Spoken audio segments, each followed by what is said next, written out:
So today we are talking thermal stress, climate resilience, cattle adaptation, and actually how this came about is because I'm a reproductive biologist and I am super fascinated about how organisms can reproduce under a range of environmental conditions. And now having worked across Australia, I just think this is always going to be a field that's really relevant to us because we've got these really extreme climatic conditions, but they're also really diverse. And I think that's something that globally is quite unique to this country. Despite the fact that we've got all these climatic extremes, what I think is really interesting though is that we've got these production systems across Australia where we've got animals that still continue to produce and reproduce and do this really well. So I'm starting to work more and more in northern WA. It's a really beautiful part of the country and I find it absolutely fascinating. So naturally, I'm starting to ask pastoralists in these regions, do you think there's an impact of climate and environment on your cattle operation? And what I find really interesting about the answers is that they're really divided. So sort of half the people I talk to think, yes, we think the heat has an impact on our cattle productivity. And then the other half are like, well, they've been living and breeding up here. They're probably pretty well adapted. But I'm a scientist, and a lot of that to me is a bit anecdotal. And so what I'd really like to know is, well, what's actually happening here? Are these animals adapted? Is there an impact of thermal load and thermal stress and climate? So as a part of investigating this, I decided it'd be really good today to hear from people who are already working in this space. And so over the next hour today, we've got a comparative physiologist who is considered a world expert on thermoregulation. We've got a senior scientist from Queensland who specialises in tropical extensive beef production systems. And we've got a young scientist who has just completed a really large program of work specifically on the impacts of heat stress or thermal load on reproduction in a Western Australian climate. So to kick us off today is that before-mentioned world expert. And I do often introduce Shane to people when I'm talking as the thermoregulation guy. It's a lot easier to remember. So Shane's a professor who is currently based at the University of Western Australia. And while he does deal with cattle, sheep, pigs, and other livestock, he's also been known to research thermoregulation in lions, buffalo, antelope, all these wild animals across the world. So today, Shane is going to take us through the foundations of what heat stress is, probably tell me that I'm misusing the word heat stress, and why thermal load and heat stress actually matters in the context of cattle productivity and reproduction. So I'm going to stop sharing my screen now so that Shane can share his and can take us away through that. Thanks, Kelsey. I've got a red box here. Can you guys see the slides? Brilliant. Yes. Something works. Let's see if we can get a pointer. All right. Thanks, Kelsey. G'day, everyone. It's terrific to be here. I've never had such a nice introduction before. I didn't know I was world famous, so that's really nice to hear. My job today is just to spend 10 minutes giving you a really quick rundown on what we mean by the word thermal stress. Stress is a word that gets used and misused in a lot of fields.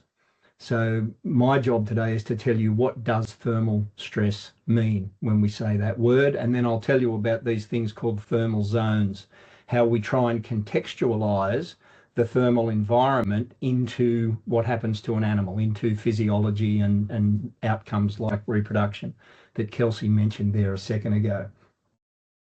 So intuitively, I think everybody knows what we mean when we say hot and cold. So if we look at somebody like this girl on the left, she's shivering and hunched up, she's cold. And the guy on the right is wiping his forehead, he's sweating, and he just looks hot. Now, if we take humans, it's pretty easy to get a context for what hot and cold means, because we can just ask people how they feel. And that's commonly done. We just give somebody what's called a visual analog scale. Somebody puts a tick where they feel on the scale from very cold to very hot, and we can analyze that across a whole bunch of people.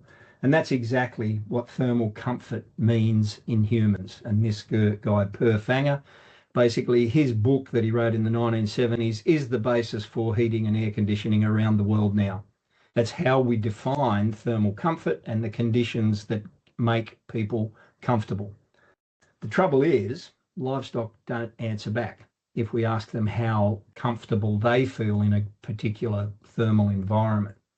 So we've got to use something that we can measure as a response to thermal conditions so that we can infer their thermal status without anthropomorphizing. Like, I can expose myself to 40 degrees and I know it feels hot. Some animals, we don't know what they feel, but we can measure their physiology. We can measure aspects of their physiology and infer what their thermal status is. So, for example, one of the things we can measure, and we do it quite routinely now, is the body core temperature of an animal. And if you like, that gives us the best indication of an animal's response, because the regulation of body core temperature is the outcome of all the thermoregulatory processes that takes place in the body. So if we look at body core temperature, it typically exhibits a relationship like this with variation in air temperature, with ambient temperature here on the x-axis. There's a range from very hot to very cold. Within that range, there's a bunch of ambient temperatures where an animal like us, a mammal, bird, that thermoregulates like us or like a cow, can maintain a constant body temperature. That's referred to as the prescriptive zone, and we'll come back and talk about the prescriptive zone a little bit more. Outside of the prescriptive zone, up the top end here, the animal's body temperature goes up. It becomes hyperthermic, and down here, the animal becomes hypothermic. And as you'll see when we talk about these various zones, ultimately that will kill an animal. If the thermal stress gets big enough, an animal will die of heat stroke up the top here, or of hypothermia down the bottom here. But this range, where an animal can thermoregulate, maintain a constant body temperature, is known as the prescriptive zone.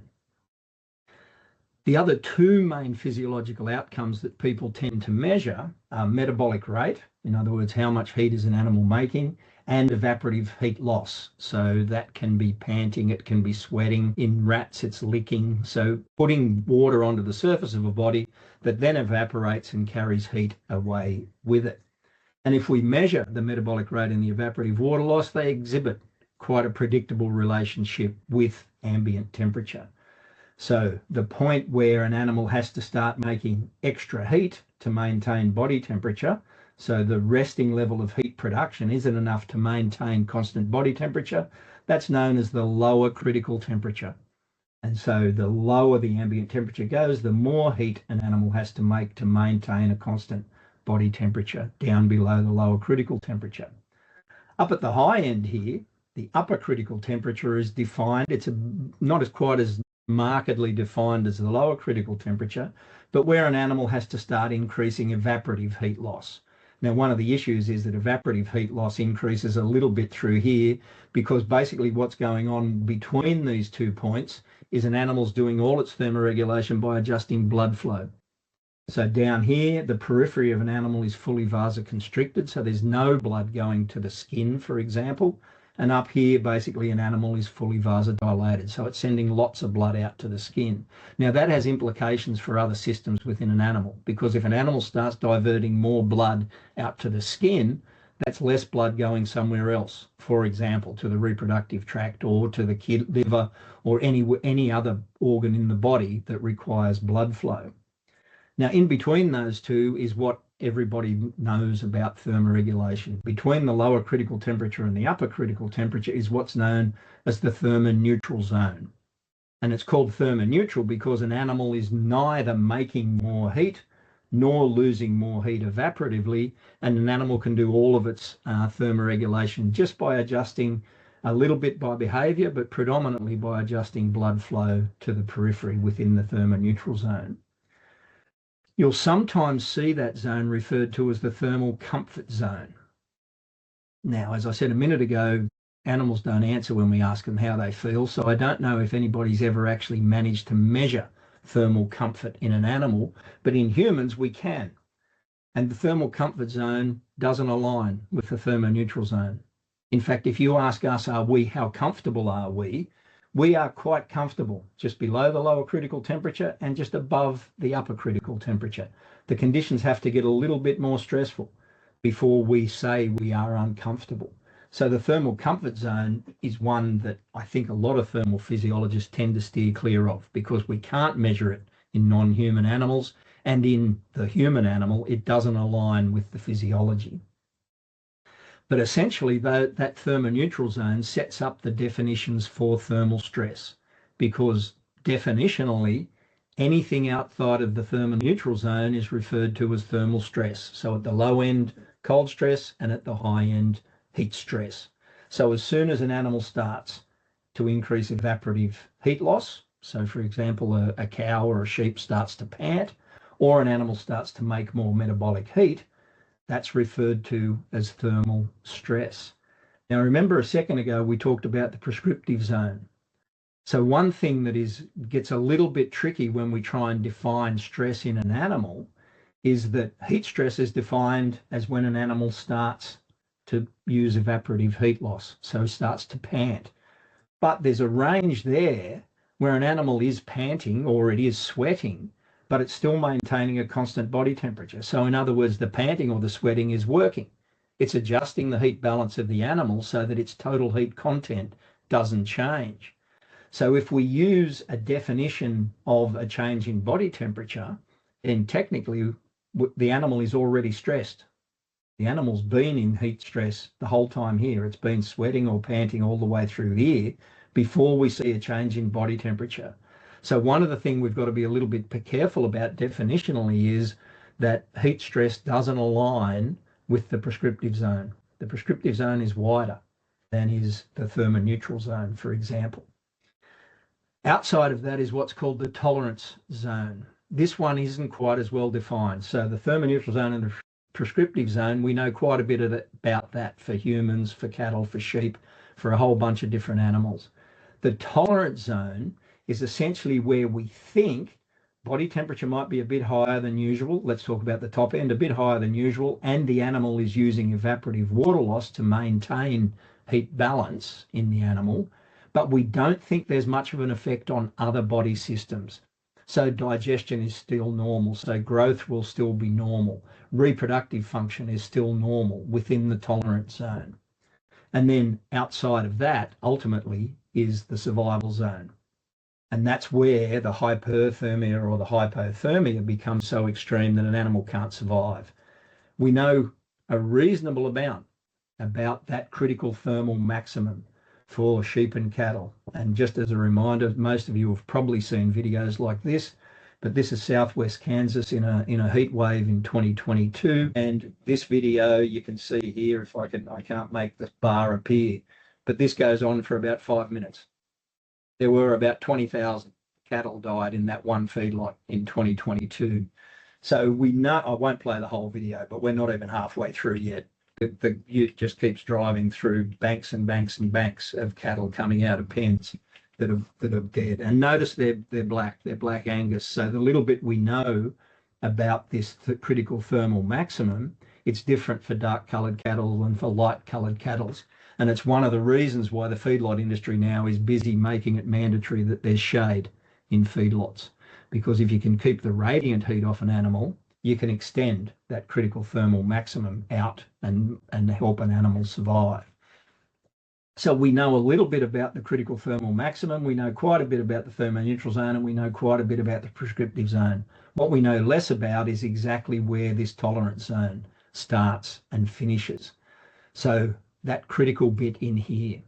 We do know what happens to animals in that zone, but we don't know much about it for beef cattle. So for example, the dairy industry is quite aware that above that tolerance zone, milk production starts to fall off as ambient temperature increases.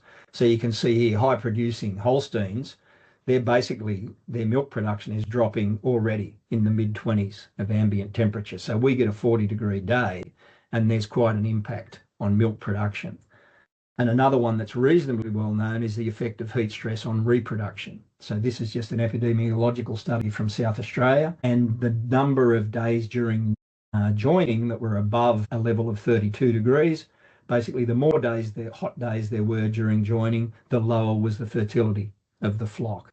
So there's well characterised things that happen outside of that tolerance zone, but we don't know that so well for beef cattle. So the data that Kelsey and the group of people will collect in the 𝘼𝙪𝙪 and the 𝑔𝑎𝑠coyne will help us to answer questions about that tolerance zone for beef cattle. And that's the last thing I want to talk about, is that all of the things I've talked about so far talk about air temperature here on the x-axis. So this is quite idealized conditions. A lot of what's known about this is done in an animal house. And in an animal house, essentially, the thermal environment is quite uniform. And for example, the radiation environment is essentially the same as the air temperature. The walls of the animal house will be at much the same temperature as the ambient temperature. But out in the field, the conditions are quite different. And there's a whole bunch of things that affect the heat flow to and from an animal. This wildebeest here, for example, but it'll be the same for a cow. And animals exchange heat by 4 routes, and the air temperature really only affects convective heat exchange. It doesn't tell you anything about radiation or evaporation. Evaporation is determined by the humidity, and the radiation environment is quite different, or can be quite different, from the air temperature. So for example, if an animal's exposed to direct solar radiation, the radiation temperature is much higher than is the air temperature. So essentially, if we put something like a solar heat load onto an animal, it shifts all of those zones downward, because essentially the animal's under more of a heat load from the radiant heat load. And similarly, if we put a little bit of wind onto the animal, it shifts all of those zones upwards. So the complexity that's involved in the heat exchange hasn't really been captured in a lot of studies. A lot of the way we talk about thermal stress and thermal zones is based on animal house studies, and there's not a lot that's been done in the field. So one of the things you'll see when we do this work up north is weird looking things like this. So this is just a standard weather station, but then on the weather station we'll have what's called a black globe. And the black globe is essentially a way of indexing or quantifying the radiant heat load. And the idea is there's a thermometer in the middle of that, the same as there's a thermometer in there that just measures what's called the dry bulb temperature or the air temperature. The thermometer in the middle of the black globe basically measures how hot does that globe get with the radiation that's coming from the sun or from the environment on it. And in that way, we hope to quantify the tolerance zone, not only in terms of the ambient temperature, but also in terms of the other things that impact on an animal's heat balance, like the black globe temperature. I don't know, how'd I go, Kels? Is that 10 minutes? You did perfectly. Thank you, Shane. That was super interesting. I think that's definitely already starting to explain a lot of that anecdotal sort of differences that we get in those conversations between what we think we know and versus what we actually see in the field. So much to think about. What I might do here is, rather than doing questions after each talk today, just for the sake of the recording, we might put those to the end if everyone's all right with that, and then we can split that recording off if we want to, just to keep us rolling. But thank you very much. That was brilliant. And I probably will actually come back to look at this recording to remember all of those definitions when we start to write up this paper and this study. Yep. So all good. We will move on to our next speaker and put some of that knowledge into the context of extensive grazing systems. So our next speaker is Dr. Kieren McKosker. Kieren's based over east in Queensland, so we're actually really lucky to have him this evening for him. Kieren's a nationally recognised expert in tropical beef production systems with particular expertise in beef cattle reproduction, calf survival, grazing systems, and also the application of precision livestock technologies. So today I believe we're going to hear a bit about some of those technologies and some of those measures in action, and what's actually been measured on these cattle under some of these extreme climatic conditions. So thanks for being here tonight. For you, Kieren, please take it away. Yeah, thank you. I'm really pleased to be able to contribute tonight, and thank you very much for the invite. I probably didn't really have a I probably could have changed my presentation a little bit, and I'm really welcome anyone to sort of follow up with me after tonight or whenever, just to, if they need any additional information from anybody, really, if I touch on it or don't fully answer questions or things like that. So my background is that even though I'm currently working for the University of Queensland, I actually worked in Katherine in the Northern Territory for over 20 years as a beef research scientist. So I'm not totally naive to the Northern WA systems. There we go. So we're talking about heat load or heat or thermal stress and its impact on production systems in those environments. Now, the point I always try and make is this is not a new issue that we've been dealing with. So if I go back to the literature, I think it goes back to 1963 or earlier, where they were planting trees, and they've expressed concerns about cattle performance and different things about and the likely impact in areas where there are very few trees, like the Barkly tableland or the open rangelands. So back then, of course, they were introducing things like 𝙺𝙺 and prickly acacia, which is, we've learnt since, is probably not the best. But anyway, the point is that it's not a new issue. And I think Shane did a very nice introduction about the physiological responses and you know, thermal stress generally. So when we take that into a production system and some of those big key behaviour changes that are documented in the literature, you know, we talk about shade-seeking behaviour, reduced activity, panting, breathing, increased water use, changes in feeding patterns, you know, animals just being uncomfortable, things like that. Now, that also has been documented to have a reduction in growth production, like Shane introduced, and also some of the meat quality and meat assessments as well.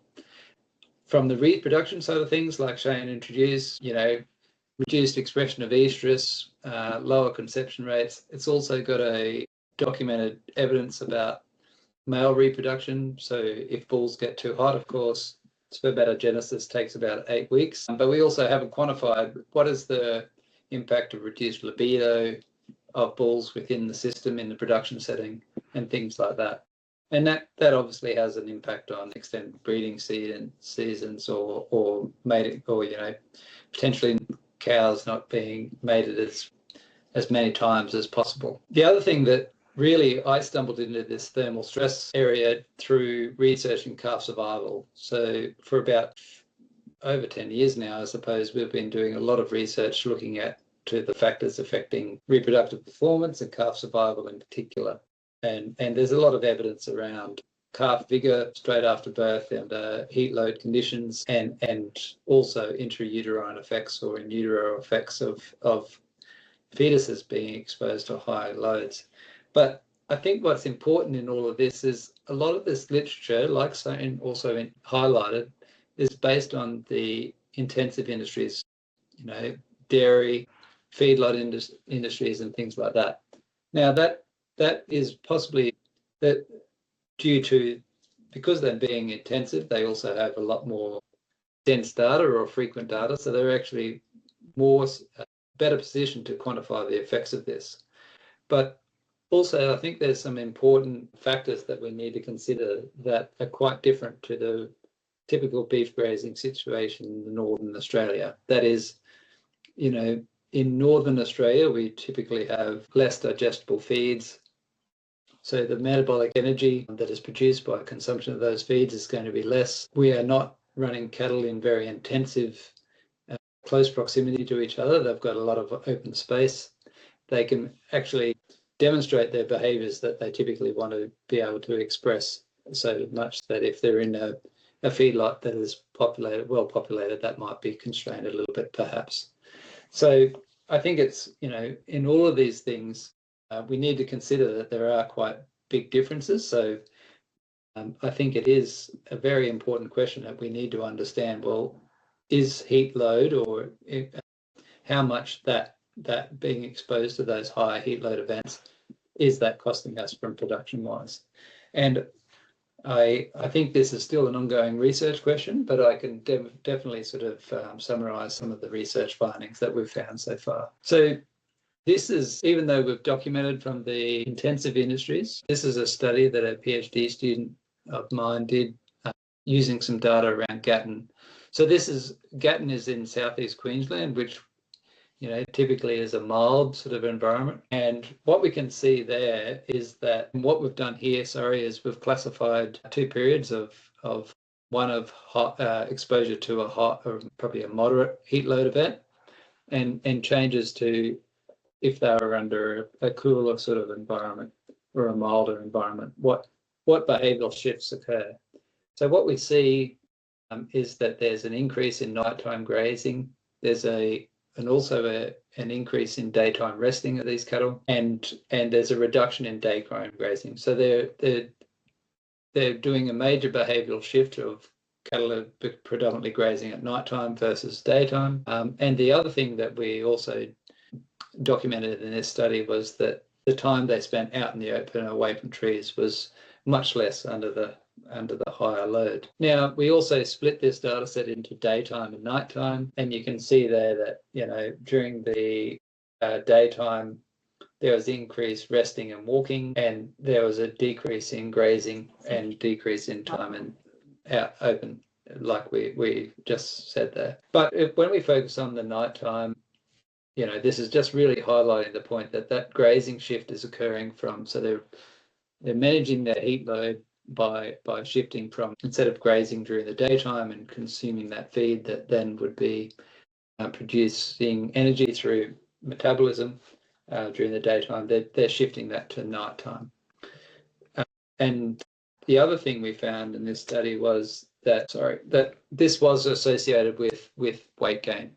So animals that were, in this study, that during the cooler periods there was an increase in average a weekly gain, and when they were demonstrating sort of more nighttime grazing or shifting away from the daytime grazing sort of situation, they were typically not performing as well. So this was one of the very clear studies in the open free grazing sort of situation where some documented evidence about weight gain performance. We also documented in this study a clear association with breed composition within these animals. So the more Bos indicus content those animals had, they appeared to show an increased resilience to these thermal loads that they were exposed to. So, the animals that contained a higher Bos indicus content generally demonstrated a higher daytime grazing under different loads. They weren't drinking as much as the other Bos taurine type animals. So the other thing that we're talking about is fertility. So now, one of the first studies that I was involved with, where we found that there was an association between heat load and reproductive performance, was a study that we did in 2016, or from 2010 to 16, and it involved about 80 properties or stations across the Northern Australia. Now that did include some properties in Western Australia, located around Broome. And what we found there was cows that were calving in months that had a higher occurrence of days with above 72, a temperature humidity index above 72, so about 15 days above that. There was a reduction in calf survival. Now that also appeared to be associated with animal class, so heifers were more likely to be associated with that. So we then commenced this study about, how calf survival and heat load. So when we look at the beef CRC findings, the major exposure period for calf risk or risk of calf death is particularly around the time of calving. So you can see here on this slide here that from the left-hand side of the slide to the right, you've got the conception at minus 270 days, and you get some small amount or moderate amount of in utero loss or fetal loss, but there's a massive spike, particularly around the time of calving. So in actual fact, about 2/3 of calf death occurs within the week after calving, and the major risk period is around this first 24 hours of calving. Now, when it comes down to heat load or heat risk and associated with this, during pregnancy, like Shane introduced about blood flow, cows exposed to high heat load, that blood flow is redirected away from the uterus and fetal support. You do get a reduction in birth weight of calves. There is a reduction of energy because of reduced feed consumption and things like that, which will also have an additive effect on milk yield and also energy around the time of calving, which could result in calves having a more difficult birth and not demonstrating as much vigor. Now, with calves, they have about 24 hours opportunity to absorb as much colostrum as they can to establish an immunological profile. Now, a calf that is already partially or fully compromised during that period due to factors such as heat load may have ongoing effects. So at that time, we thought, well, what is one of the options that we could do to increase calf survival? And this work was done in collaboration with the Australian Agricultural Company, and they had an interest in installing a couple of shade sails near water points in a couple of trial paddocks. This was done in the Barfoot Tableland, not far away from Camberwell. And like Shane introduced about weather stations, each of these paddocks had a fully equipped feedlot grade weather station where we monitored radiant heat and ambient temperature and things like that. So one of the learnings about that was that in the average year or the typical year, cows were constantly exposed or regularly exposed to very high heat load events, surpassing all the documented thresholds many times of the year. What it did also show that when you actually had these weather stations installed beneath the shade structures, the installation of those shade structures did actually provide the opportunity that if cows were to use them, they could dissipate that heat if they stayed there in a long enough period of time.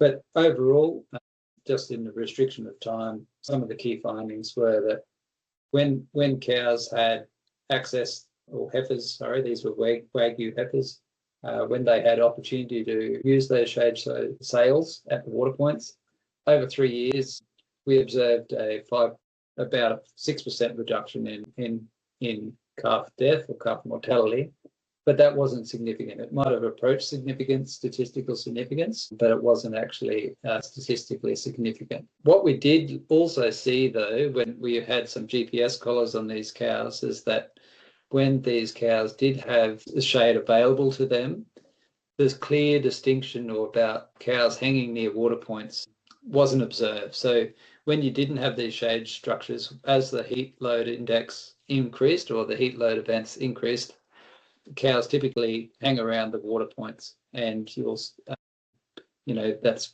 possibly a cooling mechanism, but also just regularly of consumption of water to dissipate that heat.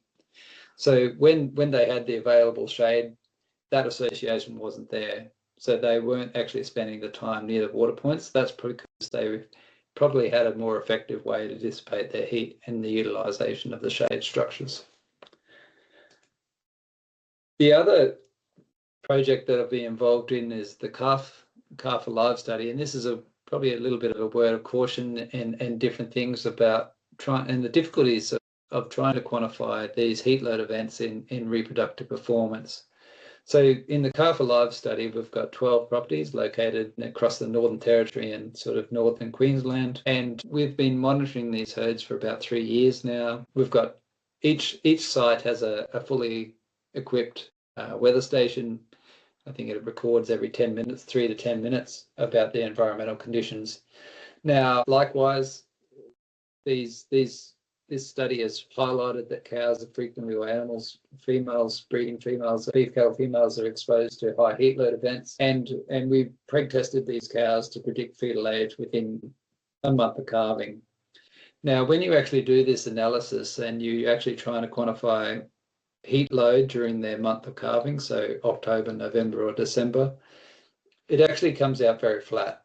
So it doesn't matter which way we look at it, there was no clear association between how we describe heat load during that month of calving and an association with calf loss or reproductive performance or pregnancy within 4 months or just the conception rate. Now, the reason why that is because it's confounded, of course, with these monsoonal climates where when it becomes hot, you also have an increased risk of rain, and the nutritional profile is going to be improving at the same time. So in 2 sites within this study, we had a walkover weighing system. So we were able to monitor weight changes across time in these females on these 2 sites. And I was able to write an algorithm to approximate when that time of calving was, not within the month of calving, but within a few days. So instead of having to approximate heat load by a month, I was then able to approximate heat load within a week or average it across a week. Now, when we did that using this algorithm, we were probably able to detect around 80% of calving events. So, there's some animals that don't always do the right thing, and also the technology fails from time to time. So we weren't able to do a 100% job of that. But when we actually become more defined about when these calving events were occurring, and then looked at the association between heat load events, there was a very clear association between risk of calf death or mortality, or probably risk of cows not presenting with calf, and that was so there's and this is what we all know and what we've all seen by being around in the environment or in the production systems ourselves, that after a heat load event you do notice a few more carcasses of calves around the place, and we were able to demonstrate that with this study when we were actually get more specific timing of calving events. So that's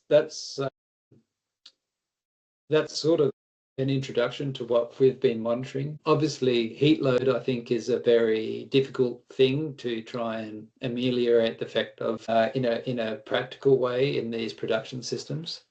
But I think it comes down to, in lots of ways, if you do the key things correctly in the first place, you're in a lot better place to mitigate their effects. So if you've got a good body condition score prior to calving and all those types of things, and then you're a lot better placed to deal with them. And there was a discussion early on before we joined tonight about the time of calving, so that I know that I've focused on risk of calf survival for this talk, but we also know that our increased risk of calves of the time at which we have an increased risk of calf survival is also the period which we have good nutrition and is also likely to support good reproductive performance. So we've got competing influences there about what we need to balance up in our own production systems.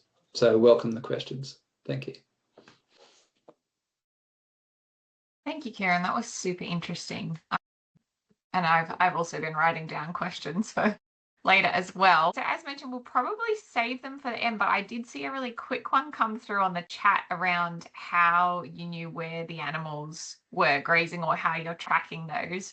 I know you mentioned GPS, but did you want to just quickly expand on that? It came from the convoy out on station. Yes, so we had deployed, I think we had about 1,000 GPS collars that we would deploy each year. And we did that over 3 years. And then, this is across multiple studies. So we've been tracking cattle with GPS collars. Some of those collars have accelerometers as well, which we can be more precise about. Are they actually grazing, walking, ruminating, and things like that? So the Gatton study had the eGrazer collar, if anyone's familiar with it, which is the CSIRO one, which is a very detailed collar, which we're confident about their algorithms for. Yeah, love a good on-animal sensor. All right, well, I'll hold over the rest of the questions on that till the end, but that was super interesting, and it was so good to see a lot of what Shane had just talked at actually sort of put into context around those production systems. So thank you, that was brilliant. We'll move on to our next and final speaker for today, who is also no stranger to on-animal sensors. So our final speaker today is Dr. Labeur, and she is bringing a Western Australia specific lens to this conversation. So Leah's currently based at Murdoch University and is going to be talking through some of her more recent findings around how Western Australian specific climates can impact sheep reproduction. Now, I'm fully aware that sheep are not small cattle. We've got the comparative physiologist in the room, he can tell me that. But I do think that there's a lot of important lessons that we can take by comparing different livestock species and different systems, because we can still apply a lot of that knowledge. And definitely through my career, I've always found that to be really relevant. So without further ado, looking forward to seeing some of this data, Leah. Please go ahead and share your screen and tell us more.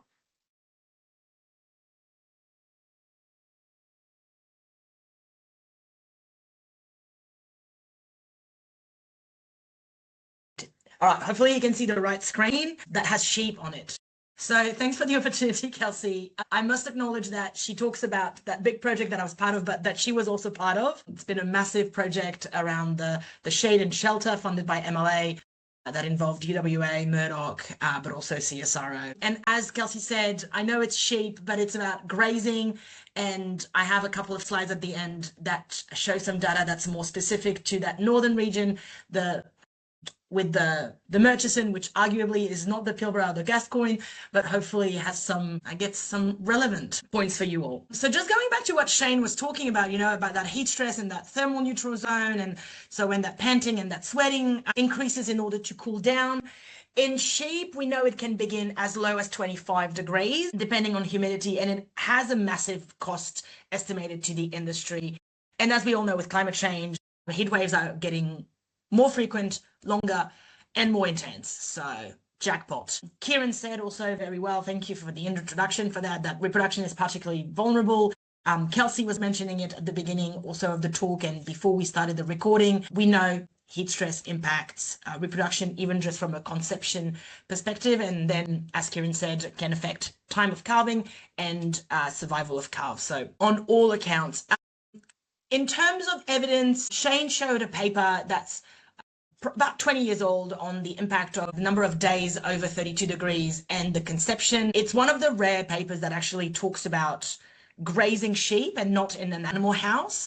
And it was still had some controlled side to it. And so we wanted to see how that worked, how that could be applied, I guess, to the WA context and to grazing and under paddock conditions where we have the microclimate. And so it's all those things that are surrounding the animals, and whether it is the topography, but also how much shade is available.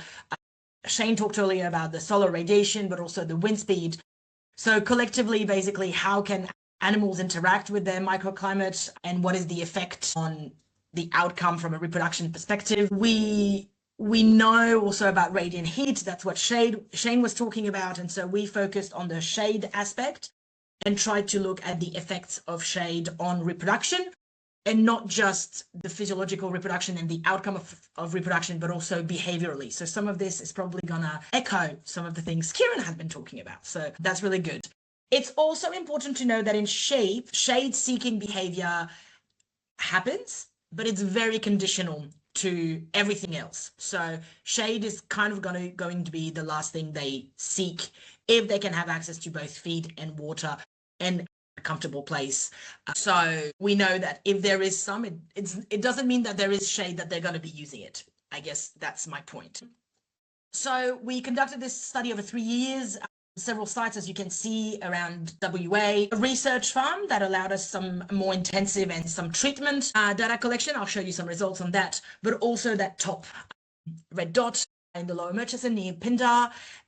And so I'll tell you a bit about what we found there with our 𝙃𝙪𝙪 station. And we wanted to quantify these effects of those heat events on reproduction, production, and behavior. Because the beauty of a research farm is that we can try and have different levels of treatments, and in this case of shade amounts. So we basically selected 3 paddocks with different varying levels of shade, I guess, from no shade, which is quite representative of, I guess, mixed farming in the wheat belt in WA with really big paddocks and quite limited shade, to some high shade where we were using a nice shelter belt for shade.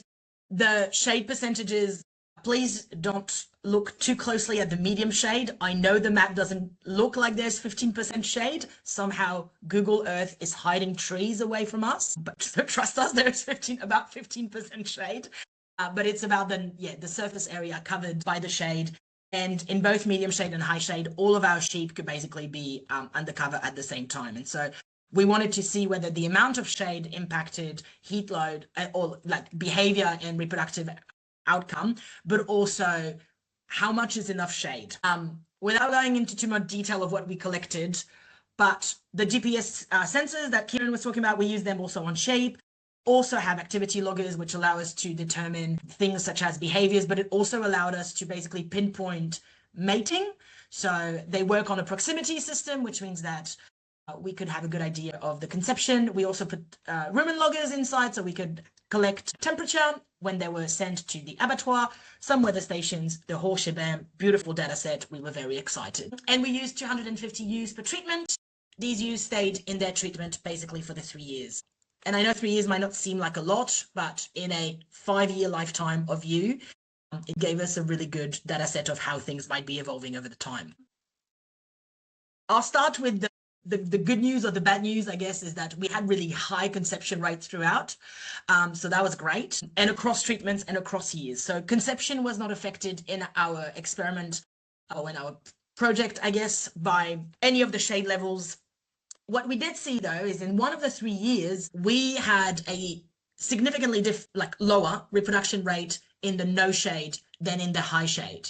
Okay, so we basically had about 14% more lambs in the high shade than in the low shade. And that's done at preg scanning, so we counted the number of fetuses pretty much. I won't show you the production data on weight and condition score because there's nothing there. It's quite boring. There was no biologically significant differences. So the production, or at least the condition and the weight, cannot explain these differences that we observed. So we turn towards the climate, obviously.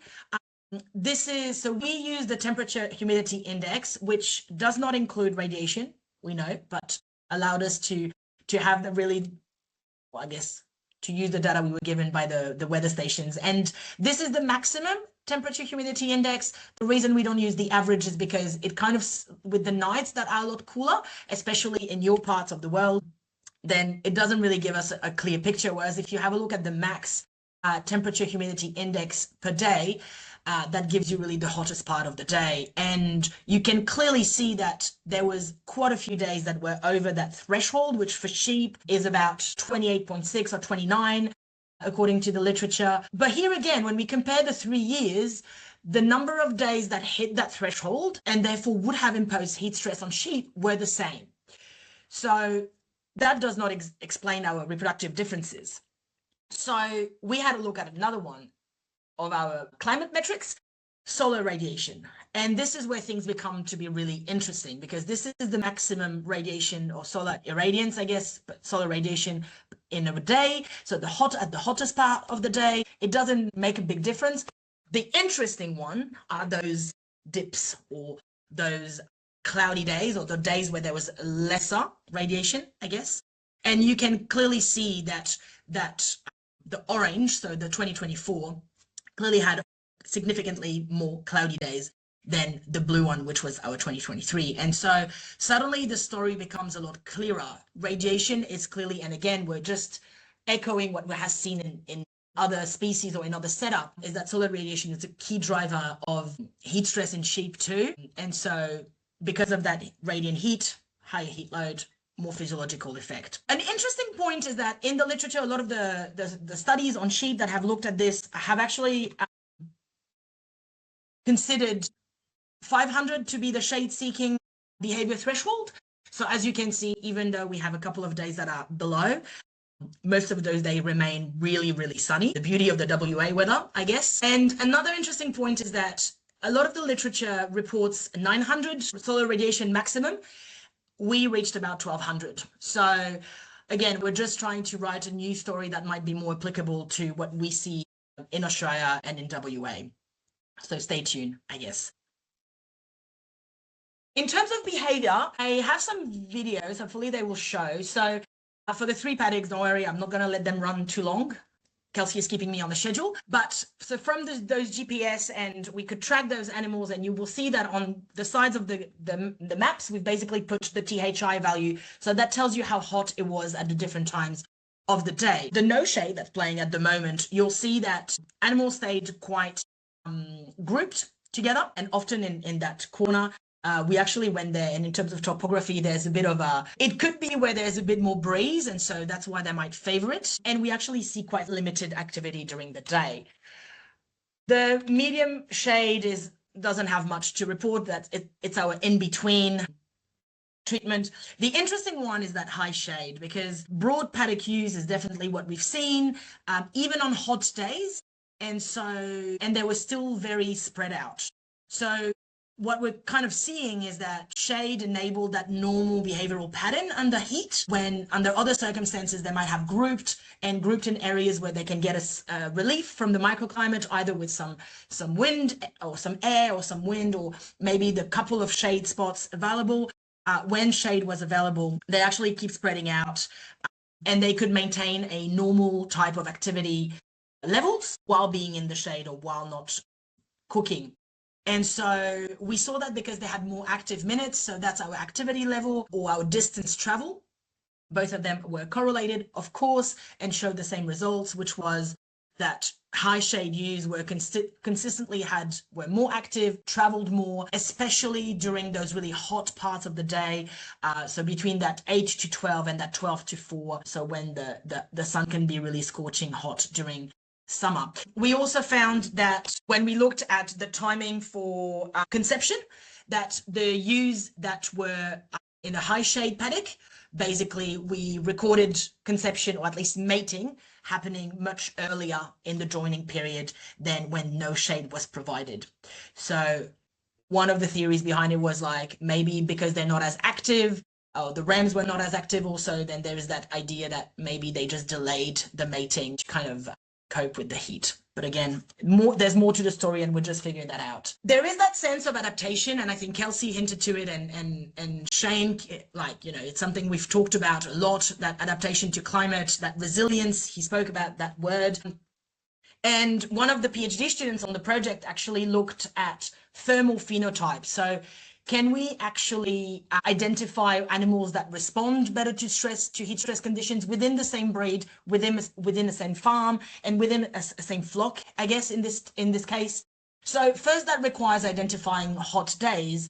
And Shane mentioned earlier, when we depart from that prescriptive zone, from when panting and sweating or sweating no longer allows the animal to maintain a temperature stable. So that's kind of the break point, and that's for us is when we went from normal days to hot days. We found it to be 29, which is slightly higher than the 28.6 I reported earlier, which we found in the literature. And from there, we were basically able to look at what was the rumen temperature, so what was the internal temperature of the animal during those hot or those less hot days. And his conclusion is basically that some animals are just consistently going to run hotter, and others are going to consistently run colder. So that's what we call the thermal phenotype. What's interesting, though, is that this did not have a link to the reproductive outcome, which means that some animals, even though some animals run hotter, they somehow, on their reproduction, I guess in this case, is not impacted, which kind of suggests that there is an adaptation and a resilience under field condition. Now, that link or that consistency with being hot and hot, always hotter or always hot, it was a lot more consistent in the no shade treatment, and that's easily explained because in the high shade treatment, obviously animals could use behavior to buffer the effect and try to compensate for some of the radiation and things like that. So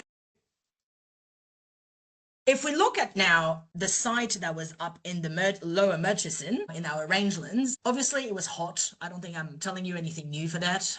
It was up north, so it was very hot. The years were quite similar, so we ran it for 2 years. But when we look at the radiation, here again is where the story starts. We see that if you have a look at the orange, which is the 2024-2025 joining season, there is a lot more, I don't want to call them necessarily cloudy days, but days that are less sunny for lack of better terms. I need a better term for that. I'm still workshopping it. If you have an idea, just let me know. But yeah, so there's a bit more cloud cover or a little bit less clearness of the sky in the 2024 to 2025. The rain was a bit different, only one event in 2023, 2024 in the middle of the joining season, whereas two smaller events in 2024 and 2025. And overall, the wind in 2024, 2025 was slightly higher. And of course, we saw some of the behavioral differences. But the interesting bit is that the story remains similar-ish. And the ish is important because on the activity side, so this is a paddock, just to give you some context, it's about 4,000 hectares, about 500 adult ewes, less than 10% trees, or shade.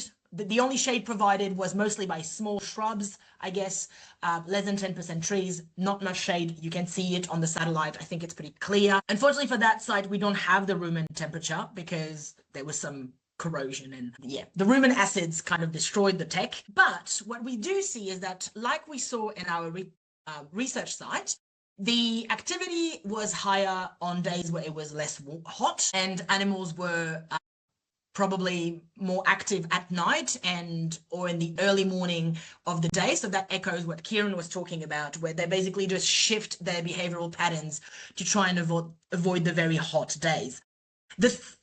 Very hot times, I guess. The thing that actually was different was that in our research site, we found that they tended to cluster when it was hot and spread out when it was cooler. We actually saw the opposite here. So the distribution was they were more dispersed, I guess, when it was hot on hot days than when it was cooler. And one of the reasons we found for that is that animals were actually seeking like the small shade sources because it was mostly shrubs. They could only accommodate 1 or 2 sheep at the time. So they basically that's where we see that shade-seeking behavior come through and targeting some key points from a topography or a shade situation. So here again, we just have those findings and that paddock utilization. We're still looking into more and we're hoping to extract even more information from this. So I do realize, I will start this conclusion slide with saying, I do realize there's only so much sometimes we can do about shade. I think some of the paddocks that we have in WA, both in the south, southern system with that cropping and those really like large paddocks for machinery, and in the north where you just got what you got. And sometimes you can plant trees and they might not grow.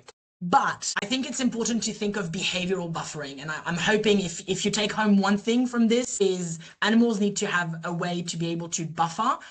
Otherwise, there's bound to be a cost, I guess, on animals that can never get rid of some of that heat. And whether it is with topography or having just areas where there's a bit more air moving, it's important because we clearly found that the radiation is the thing to look out for.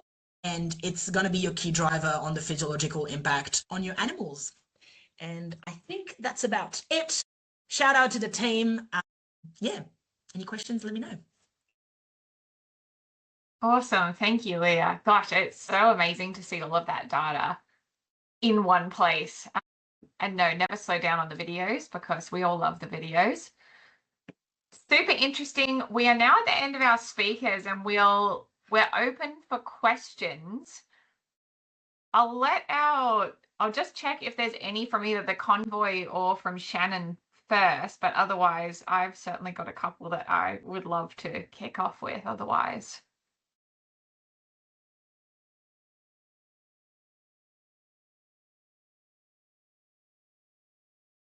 All good, mate. Right. Kelsey, go for it. Excellent. All right. Well, I mean, I guess I've got a broad one across all of our speakers, and we won't go too long on questions because I realize we have hit 5 o'clock here in WA. But you know, across your 3 talks, I think a common theme that we kept pulling out is that a lot of our knowledge around to date how animals sort of cope with heat load has been based on these intensive or animal house systems. And we're finding that, you know, this behavior seems to have a huge component into practical applications. What do you think the next step is for research to close that gap between what we've considered our base knowledge, and how do we close that gap to turn it into something practical for industry?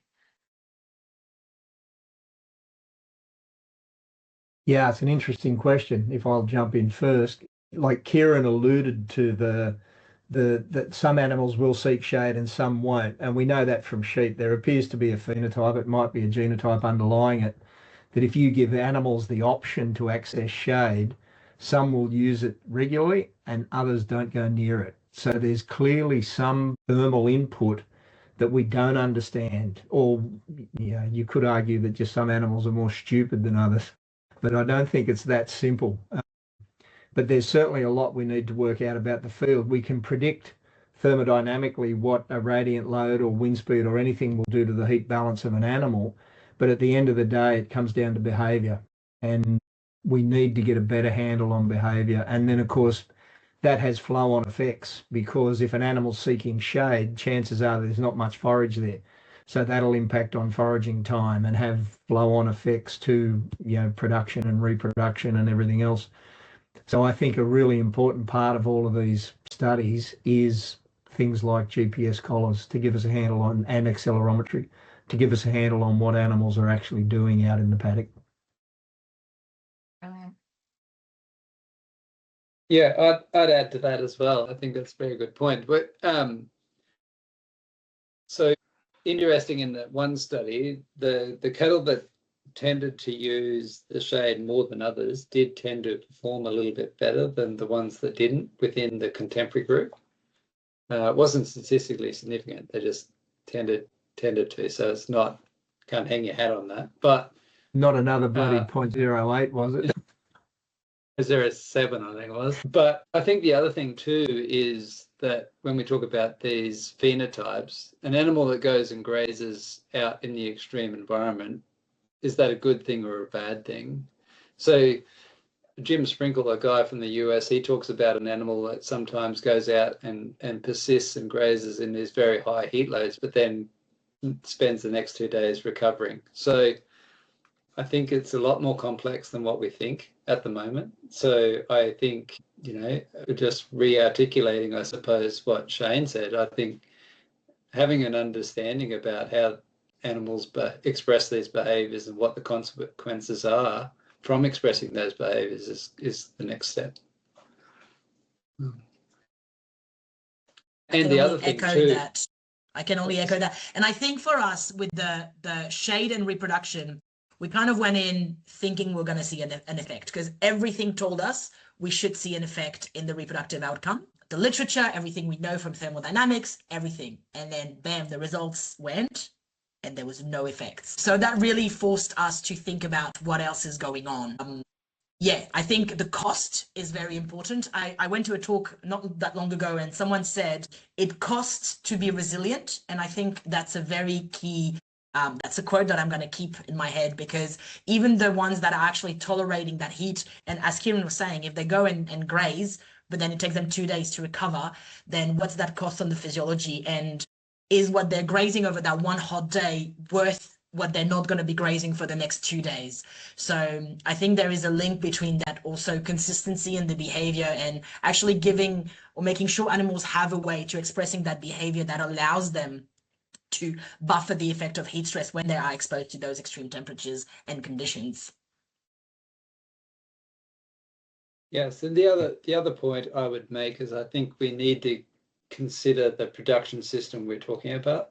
So, I mean, if you're off feed 1 or 2 days in an intensive system like milk yield, or like a dairy for milk yield, or a feedlot for, growth, well, it's going to cost you energy intake, and that's going to delay your finishing time. But in a free grazing situation where you're talking about an annual outcome of, did it rear a calf or whatever, I think there's a lot more tolerance within that system. So even if you have a few days of a very high heat load, if they have a week to recover afterwards or whatever, maybe we could tolerate that. Yeah. I don't know what the social attitudes and all the rest of it are around that, but I think this is this, we just have to be practical about this and consider the production systems we're applying to these findings to.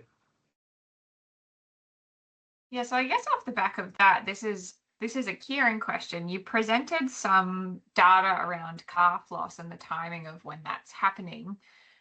I just wanted to check, was that from intensive or extensive systems, or a combination of both?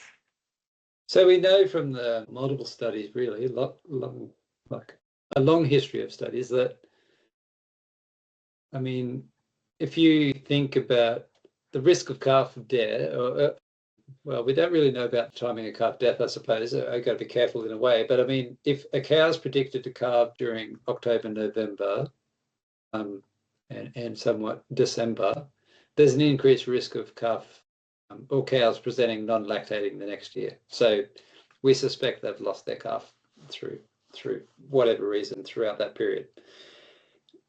But we also know that December, January is also the period where cows have their, if cows predicting to calve in December and January across the north, typically they're increased likelihood to be pregnant within 3 to 4 months. So I think if you think about your weaning weight, say if you take this into terms of kilograms of produced of weaner per cow mated, I think, and if that's a direct measure of profitability or correlated to profitability, I think we've got two competing resources there that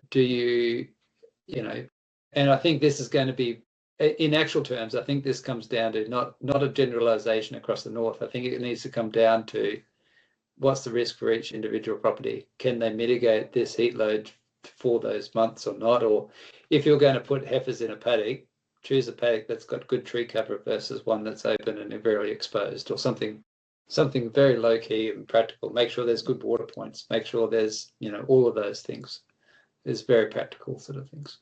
Yeah, that's perfect. That sort of flows on to my next question, which was across the board of, are we actually looking at this sort of management in the wrong way, and we should be doing more of a region specific or even property specific basis? And then I guess across the board, again, from that practical perspective, if you're on a property and you want to assess your sort of relative risk of heat load or thermal stress potentially being an issue on your production, what are the kind of things that you would look for?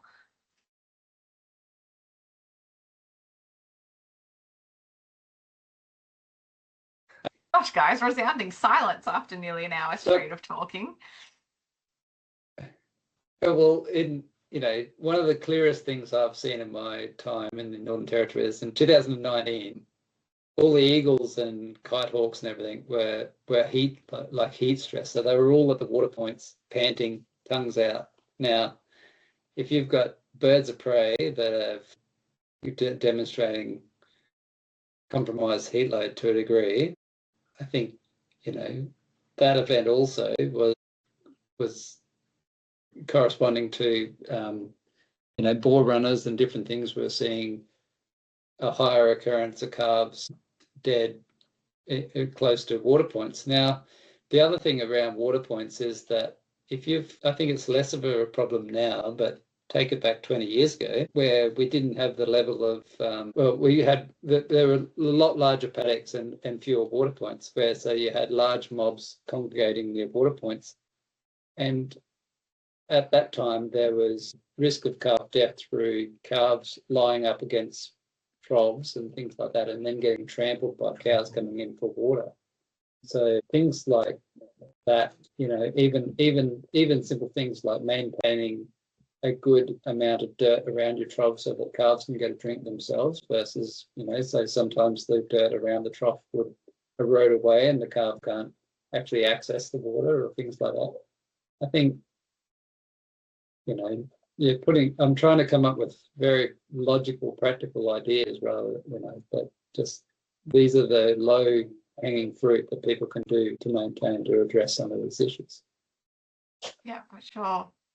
We've had another question in the chat, which I feel like might be a good Shane question, about whether we can put more sensor sets on the collars or the on-animal sensors, essentially, to collect data outside the animal, but I guess immediately relevant to the animal. I imagine you would have done some studies looking at sort of that immediate external temperature versus the internal. Did you see much of an effect there or much of a predictive relationship there? Yeah, we haven't done it in sheep or cattle yet, but we have put the black globes that I put in a picture at the end of the talk.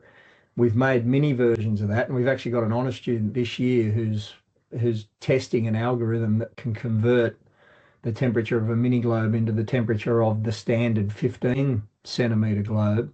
And we put those little mini globes onto collars on animals. And what became clear on that was when we validated it with observation, you can really clearly see when animals seek shade, and you can actually get a threshold of when individuals start to seek shade, because you just look at the relationship between a mini globe on a weather station exposed versus the mini globe on the collar of the animal. And you can see a clear break point in that relationship when they start to seek shade. So, we can probably use things like that to get a handle on how animals are doing. Now, the mini globes are metal, so they're quite expensive. So everybody started to use ping pong balls, but I don't think black painted ping pong balls will last very long on collars on cattle. I'd imagine we'd come back the next day and they're all broken, but it might be worth thinking about putting metal mini globes onto some of the collars that we put on cattle, definitely to get a handle on, because GPS is probably not accurate enough to let us know that it's under that tree and not just standing in the sun near that tree, whereas something like a mini globe on a collar can give us quite a good handle on what's the radiation load that an animal's exposed to. Yeah, it's a good idea. Yeah. That's really excellent. We tried with the Lux. Sorry, Kelsey. We tried with the Lux. Our actigraph or our accelerometers have a lux meter, which is a light intensity. The problem we found was the collars move. That was the biggest problem. And so when they were facing up, it was giving us a beautiful reading of light intensity, which actually really allowed us to discriminate whether the animal was in the shade, partial shade, or in the sun. The problem is if it's facing anything else, including the ground, that's when we stopped getting anything that was really useful. So I'm curious to know how you keep the black globe on the back of the head and not under the throat, I guess. Yeah, well, these were on kudu and some on wildebeest, and essentially the battery is at the bottom. So it's a really light unit at the top and a really heavy unit at the bottom. But so is with sheep, and it's like keeps moving. Yeah. I don't know what they're doing. They're probably moving. They may be moving more than kudus. I don't know what they do in South Africa with their beasts, but on sheep, I'm not sure it would work. We'd have to put it on the head, maybe like a collar. Stick it on the horns. Yeah. We're going to move this from the biologists to the engineers, I think, at this rate. Maybe So we're go wrong. We've also, so a lot of the collars we use, so we've used smart paddock collars out of Melbourne a number of times. Now they have an ambient temperature, just a straightforward ambient temperature sensor inside them. And we found that when we did a breakpoint analysis, animals typically changed went to a diurnal grazing around 78 to 80 THI. And we ran, I've done multiple different analyses trying to detect these things. And, even though there's all these documented thresholds and different indices, I think different studies, they work to different abilities and different things. But in that study, THI was the one that really described the change in behaviour, and that marries up very well with our documented thresholds of 78 THI extreme heat load. Yeah, we had the same, Kieren. We found that the THI described by Murray was for sheep, was the one that was the closest to that rumen temperature estimation and things like that. But what's interesting is in the 4 commercial farms that we had, the breakpoint is not the same. And it actually is significantly different between farms, which really echoes that adaptation and goes back to what Kelsey was saying earlier, or how small scale or how small of a scale do we need to go and do research to actually start seeing some of those differences, or is a national-wide project still the best way to go? And I think it really depends on whether we're trying to pull out some key concepts versus finding more regional specific metrics that can start being used for management decision making potentially. Yeah, I think that's a really relevant point. Look, there's so much more interesting discussion that I could have about this and that I want to have about this, but I'm super aware that it is now half an hour past when we said we were going to pull this together. So I just want to say a huge thank you to our 3 speakers today. They were really good talks, all really great, sort of weaving together that story about how we can continue looking into this in Northern Australia and Northern Western Australia. Thanks everyone for joining us tonight. If you're listening to this recorded, thanks for sticking with us this far. If you do have any further questions, all of our speakers have said they're really happy for follow-up. So I know Kieren had a really good QR code at the start of his talk. Leah and Shane, I think you're both quite Googleable. I think you're not too difficult to find an address for. If anyone does have any follow-ups. Otherwise, I apparently am also quite Googleable, and I'm happy to redirect queries to these guys as well. And we will make this recording available. So thanks for hanging out tonight. Enjoy the rest of your evenings. And I think for most of you, I'll see you or talk to you pretty soon. Yeah. Thanks for organising, Kelsey. Good on you. Bye, Yeah. everyone. Thank Have a you. good Kelsey. evening. Bye. Cheers. See ya. Thank you. Thank you all. Very interesting.